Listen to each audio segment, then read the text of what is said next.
ታላቅ ወንድማችሁ ኢየሱስ ነገሩን ሰምቶታል። ለየለት ቄሱ ድንጋይ የፈለጡ ታዩ። ስለ ሕማማት ምንሎቻችንን እናውቃለን። ውድና ኩራት ቤተሰቦቻችን ውድ ኦርቶዶክሳውያን እንዴት አላችሁ? እንዴት ቆያችሁ? እንዴት ሰነበታችሁ? መረጃው ለመላው የሚዳረስ ዘንድ ከናንተ የሚጠበቀውን ነገር አድርጉ። ላይክ ማድረግ፣ ሼር ማድረግ። መረጃ ማዳረስ ብዙ አያስከፍልም። ብዙ መረጃዎችን እያቀረብንላችሁ ስለምንገኝ ማለት ነው።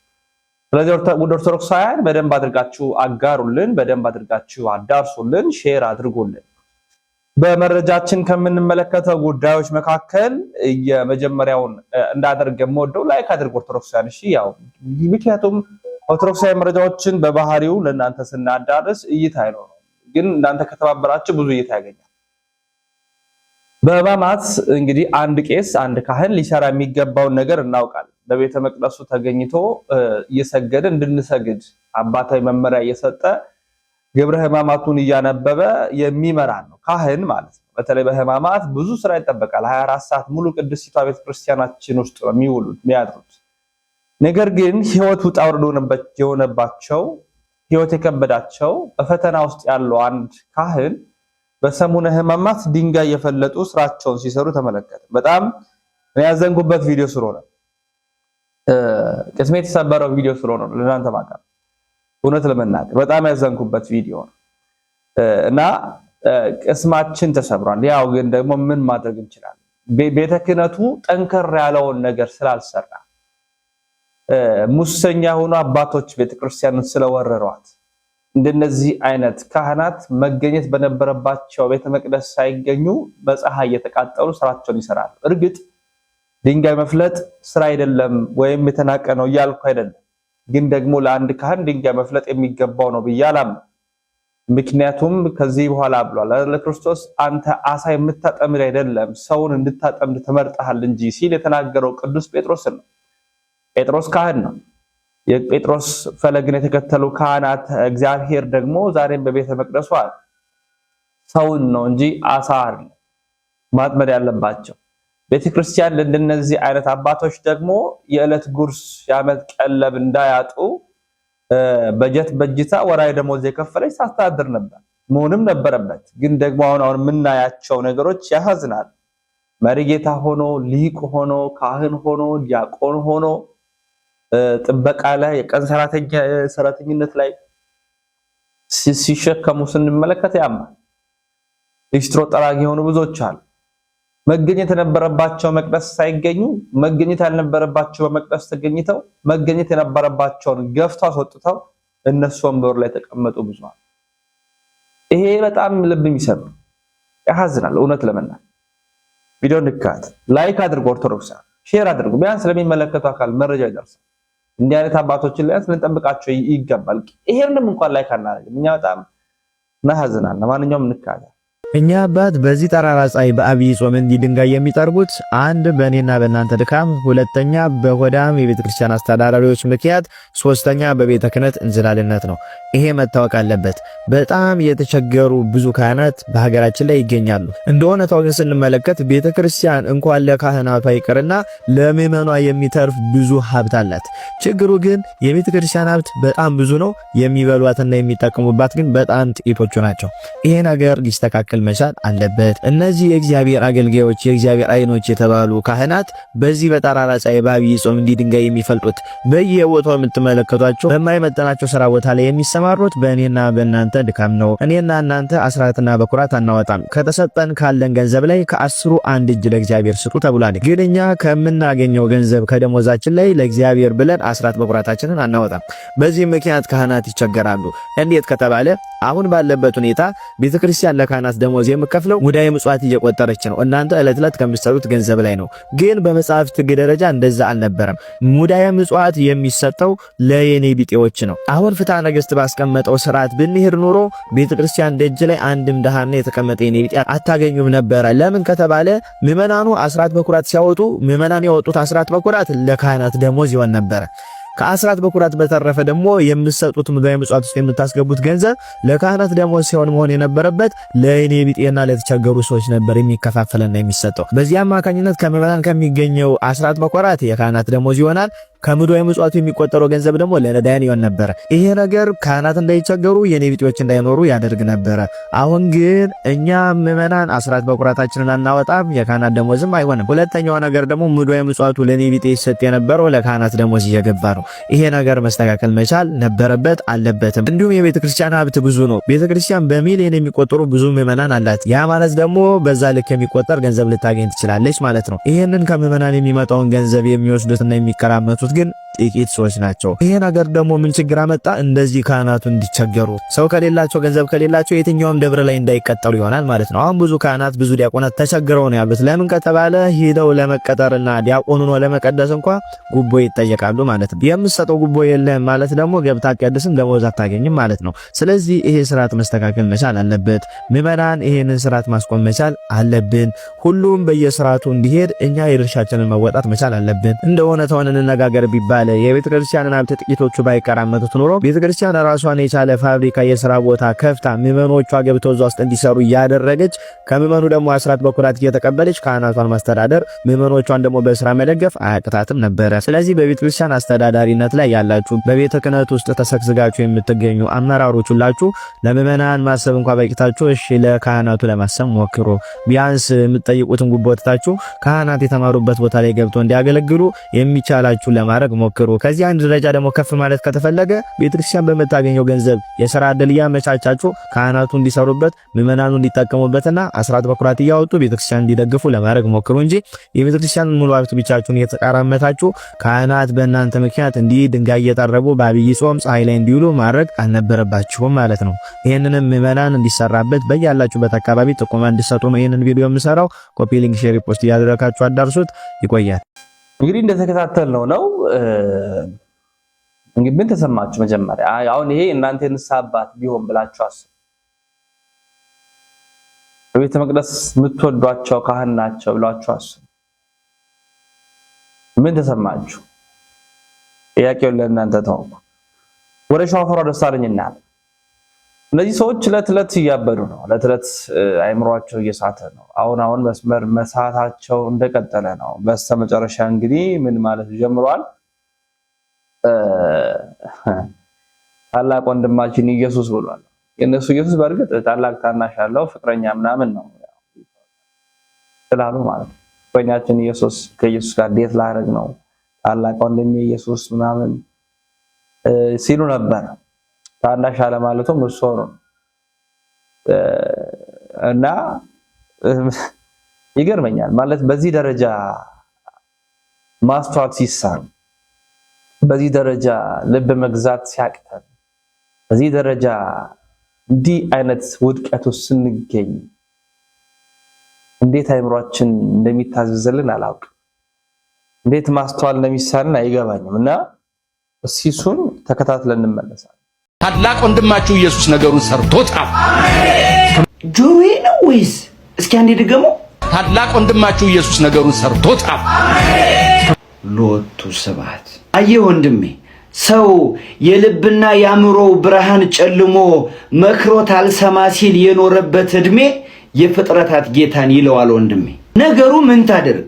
የህይወትህ መስመሯ የነፍስህ ሀገሯ ጠፍቷት ምትባዝነው ባለት ላይ የጸና ቤት እያለላት ባሻዋ ላይ የቆመ ጎጆ መምረጧ። ግን ቆይ ቆም ብለህ አስበሃል? ባሻዋ ላይ የቆመ ጣራና ግድግዳ እስከመቼ ድረስ እንደሚያስጠልልህ? ብታመልጥ ይሻላል ቤቱ ተደርምሶ አፍኖ ሳይገልህ። አምልጥ አምልጥ። እነዚህ ሰዎች አብደዋል። እነዚህ ሰዎች አይምሯቸውን ስተዋል። ለይቶላቸዋል ብንል ማጋነን ነው? እስኪ መልሱልኝ። እውነቴን ነው። ማጋነን ይመስላችኋል እናንተ? እኔ አይመስለኝ። በቃ አሁን ያሉበት የሆኑ ኢሉዥን ውስጥ ነው፣ የሆኑ እኛ ማናቅበት ዓለም ውስጥ ነው ያሉትና እንግዲህ ልብ ይስጣቸው ነው የምንለው።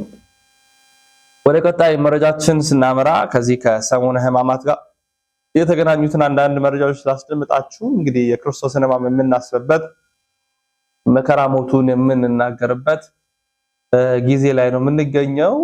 ስለዚህ ሰሙነ ሕማማት ምንድነው የሚለውን ከሕማማት ጋር ያለውን ሳምንታትና ወቅታት ዕለቱን በተመለከተ የደረሱንን መረጃዎች ያሉትን እውነታዎች ኦርቶዶክሳዊት ተዋሕዶ ክርስቲያን ክርስቶስን ኢየሱስ እንዴት ባለ መልኩ እንደምትገልጥ ጉልላቴና መሰረቴ ኢየሱስ ክርስቶስ ነው ብላ የምትናገረው ቤተክርስቲያን እንዴት ባለ ልዕልና ስሙን እንደምትጠራ እንደምትናገር እንከታተልና እንመለሳለን። ሰሙነ ሕማማት አጠቃላይ ሰላምታ አይከለከልም። ሰላምታ የሚከለከለው ወይም እንዲታሰብ የሚደረገው በዕለተ ሐሙስ በጸሎተ ሐሙስ ብቻ ነው።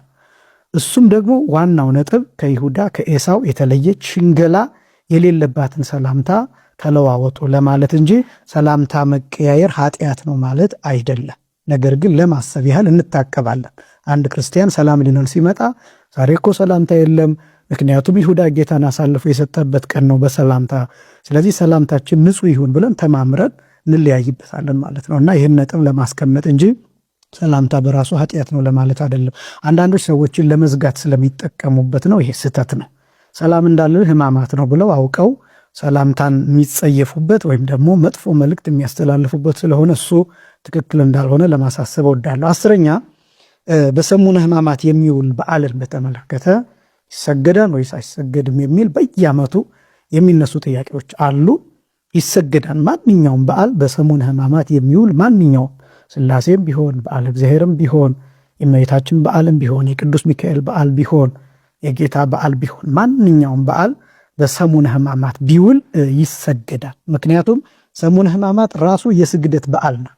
በሰሙነ ሕማማት የሚውል በዓል ንግስ የለውም።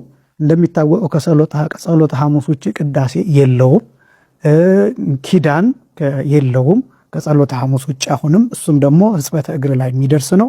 ከዛ ውጭ በሌላ አይከበርም። በዓለ ንግሱና የዓመት በዓል ቢሆን ታቦት የሚወጣበት በዓል ቢሆን የቅዱስ ጊዮርጊስ በዓል ቢሆን ማንኛውም በዓል በሰሙነ ሕማማት ቢሆን ቅዳሴ አይቀደስም፣ ንግስ አይነግስም።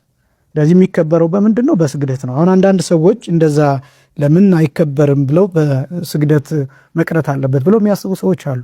በነገራችን ላይ የበዓሉን ታላቅነት አይተን ስግደት አይሰገድም ካልን ንግስ ነው ማንገስ ያለብን ማለት ነው። በሰሙነ ሕማማት ሰኞ ቢውል ማክሰኞ ቢውል ቅዳሴ መቀደስ አለብን ማለት ነው። ታቦትን ማውጣት አለብን ማለት ነው። ያ ደግሞ አይሆንም። ስለዚህ ማንኛውም በዓል በሰሙነ ሕማማት ቢውል ይሰገዳል። ምክንያቱም ቁጥሩም ደግሞ የሰሙነ ሕማማት ስግደት 6666 ሆኖ በጌታ ግርፋት ቁጥር የተለካ ስለሆነ አይቋረጥም። ለምሳሌ ብዙ ጊዜ እመቤታችን በዓል አሁን ስቅለት ላይ ሲውል እመቤታችንን ከመውደድ ከማክበር የተነሳ አንሰግድም የሚሉ ሰዎች አሉ። ትክክል አይደለም። በነገራችን ላይ የስቅለት በዓል ከ9 አበይት በዓላት አንዱ ነው። ከሌሎቹም አበይት በዓላት ትልቁ በዓል የስቅለት በዓል ነውና ራሱ ስቅለት እየተሰገደ ነው የሚከበረው። የእመቤታችን በዓል ደግሞ ከስቅለት ጋር እኩልም አይደለም፣ ከስቅለት በላይም አይደለም። የእመቤታችን በዓል ሁልጊዜ ከጌታ በዓል በታች ነው። ይህን ማወቅ ያስፈልጋል። እመቤታችን ከጌታ በታች ናት፣ ጌታ ደግሞ ከእመቤታችን በላይ ነው። ምክንያቱም አምላኳ ነው። ይህንን ማወቅ ይገባል። ስቅለት ራሱ በስግደት ከተከበረ የእመቤታችን በዓልም በስቅለት ቀን ቢውል ሰኞ፣ ማክሰኞ፣ ረቡዕ፣ ሐሙስ በሕማማት ቢውል በስግደት ይከበራል። ለምሳሌ አሁን በዚህ አሁን በያዝነው ዘመን የፊታችን 2018 ዓመተ ምህረት በዓለ ወልድ ወይም በዓለ እግዚ የጌታ በዓል ማክሰኞ ቀን ነው የሚሆነው በሰሙነ ሕማማት። ስለዚህ ይሰገዳል። በሌላ ጊዜ ቢውል ከማይሰገድባቸው በዓላት አንዱ የጌታ በዓል ወይም በየወሩ በ29 ማለት ነው። ነገር ግን አሁን ግን ሕማማት ላይ ነው የዋለው። ስለዚህ በስግደት ይከበራል ማለት ነውና ማንም ግራ ሊያጋባን አይገባም። በሰሙነ ሕማማት የሚውል ማንኛውም በዓል በስግደት ይከበራል። ሌላው ማማተብን በተመለከተ 11ኛ ማማተብን በተመለከተ ነው። በጣም ብዙ ጥያቄዎች ይነሳሉ።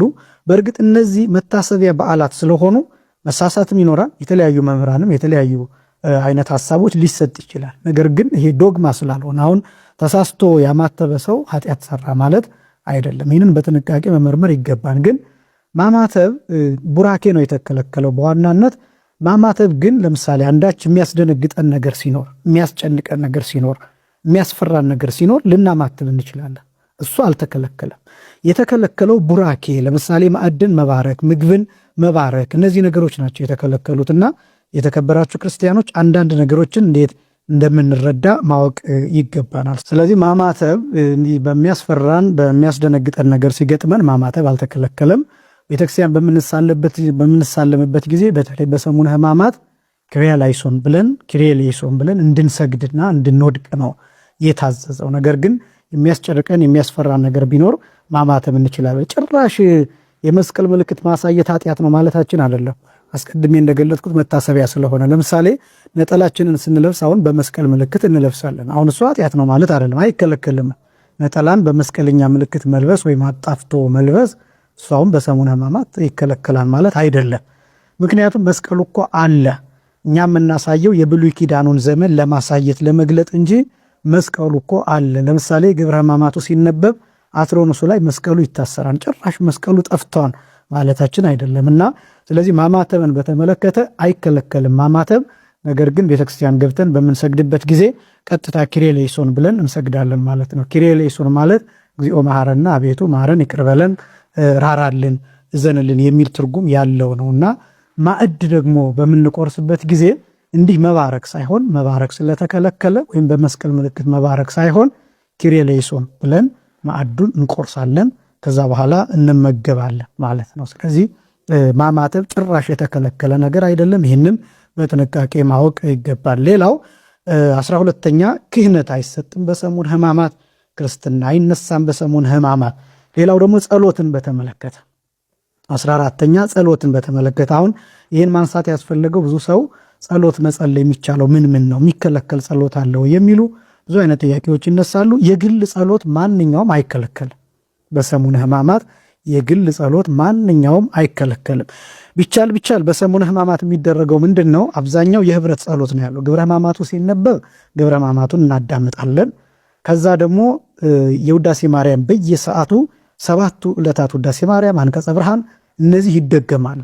ያን ጊዜ የሚያውቅ ሰው መድገም በግዕዝ መጸለይ የሚያውቅ ሰው አብሮ ይቀበላል፣ ይደግማል። እንደገና ደግሞ 150ው ዳዊት ደግሞ በየሰዓቱ ይዘለቃል። በየሰዓቱ እንደየቦታው ሊለያይ ይችላል ስርዓቱ ባህሉ። በየሰዓቱ 150ው ዳዊት ይዘለቃል እና ከዛ የሚደርሰንን ሲታደል ሲሰጥ የሚደርሰንን እሱን መጸለይ እንችላለን። ይሄ ራሱ ጸሎት ነው። ከዛ ውጭ ግን መልክአ ማርያም መልክአ ኢየሱስ በሊቃውንቱ አይታደልም ወይም ደግሞ አይሰጥም፣ አይደገምም በህብረት ማለት ነው። ለምንድን ነው ቢባል በመልክአ ማርያምም እና በመልክአ ኢየሱስ ፋንታ መልክአ ሕማማት ይጸለያል። በየሰዓቱ መልክአ ሕማማት አለ። የ1 ሰዓት፣ የ3 ሰዓት፣ የ6 ሰዓት፣ የ9 ሰዓት እያለ ከዛም ደግሞ የማታም የንዋም የመኝታ ሰዓት አለ እና እነዚህ ጸሎቶች በመልኮቹ ፋንታ በመልክአ ማርያም በመልክአ ኢየሱስ ፋንታ ይደርሳሉ። በዛ ምክንያት ነው አንደኛ። ሁለተኛ ነቢዩ ኢሳይያስ እንደተናገረ የጌታ መከራ የሚታሰብበት ስለሆነ ሰሙነ ሕማማት እንወደው ዘንድ ግባት የለውም ብሎ በተናገረው መሰረት የመልኩን መጥቆር ለማሳየት ስለኛ ብሎ መከራ መቀበሉን ለማሳየት በዚህ ምክንያት መልክአ ማርያም መልክአ ኢየሱስ እነዚህ አይደገሙም። ይሄ ምስጢር ነው። ከዛ ውጭ ግን በግል ማንኛውም ሰው የፈለገውን መጸለይ ይችላል። ታምረ ማርያም የሚነበብ እንደምታውቁትና መልክአ ማርያም አይጸለይም አይባልም። ታምረ ማርያም እየተነበበ የእመቤታችን የቅድስት ድንግል ማርያምን እንዲያውም ከታምረ ማርያሙ ጋር የምንላቸው መርገፎችም አሉና ስለዚህ በግል ጸሎት ማንኛውም ጸሎት በሰሙነ ሕማማት አይከለከልም። በህብረት ግን ውዳሴ ማርያም ይደገማል በመልኮቹ ፋንታ። ሰዎቻችን ውድ ኦርቶዶክሳውያን እንግዲህ እንደተከታተልነው ነው። እኛ በሌሎች ቪዲዮ መረጃ ማስረጃ እንመለሳለን። ለብርሃነ ትንሣኤው እግዚአብሔር አምላክ ያድርሰን ለማለት ወዳለሁ። ስማበት ኩሰነቀተ